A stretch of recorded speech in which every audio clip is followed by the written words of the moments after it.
Thank you. Thank you.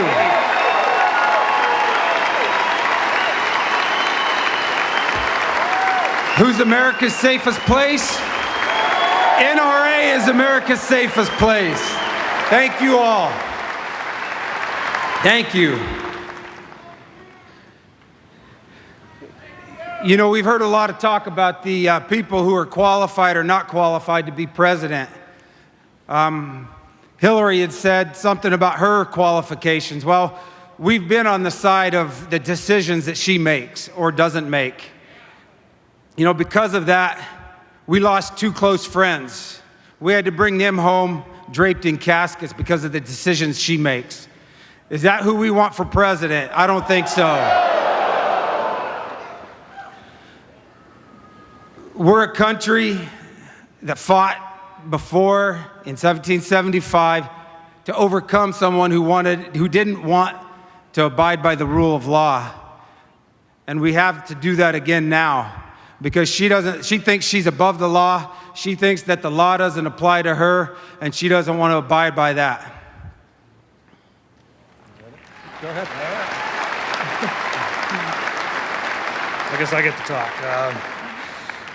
Kind of give you a rundown if you guys don't know the story of Benghazi. I'm pretty sure a lot of you guys do, but 9/11/2012, the U.S. consul came under attack, and we lost one. You lost a U.S. ambassador, Sean Smith, the communications officer, and that was actually the 3rd time that a consulate got attacked, and even then, all the requests for extra security. Hillary, she's got her security. I guess she needed it more than they did. But we went over there. We rescued 5 remaining State Department guys that were still alive. We repelled another assault on the consulate. Came back. We had Sean Smith's body. We couldn't find the ambassador, and we had to repel 3 other attacks off of our compound. And during the whole time, the administration, I guess, decided we didn't need any support, and it's kind of left the military, hanging dry. And even though they're ready to come, and the last attack, 8 hours into it, 4 mortars got launched, killed Tyrone Woods and Glid Doherty, and injured Oz and Dave Ubin.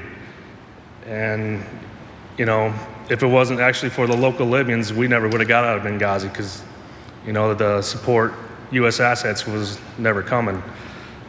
Just kind of gives you a quick background, and, her decision making, instead of her staying up and being the leader, she went to bed. So I guess maybe should have called her at 3 in the morning instead of 7 in the evening. Good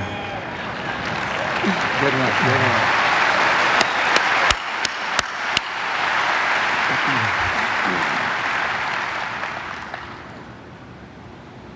And a good leader isn't scared to tell the truth, even if it's right or wrong, even if they made a bad decision, a good decision.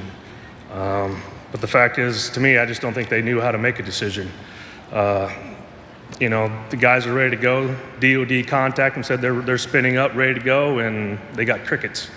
So, I really don't want an incompetent leader as my president, but that's just me.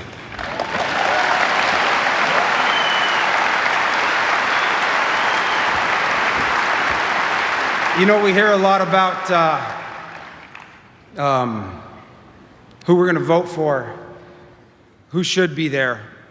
And as John said, and as we know from personal experience, we know who shouldn't be there. And we got to put our differences aside. Like that night, there was over 24 people in our compound. We weren't all of the same political beliefs, didn't all have the same ideological views or the same religious views. But when faced with a threat for our lives, we did use the same bathroom. we came together. We came together to overcome what was there. And we were faced with an evil that night that wanted to take our way of life. And again, I think it's not that much difference in this election because we are faced with someone who wants to take our very way of life away from us. And we need to stand up, we need to come together, and we need to fight for that. Are we going to fight for that? Thank you very much. Thank you, NRA. Thank you for having us. Thank you, America.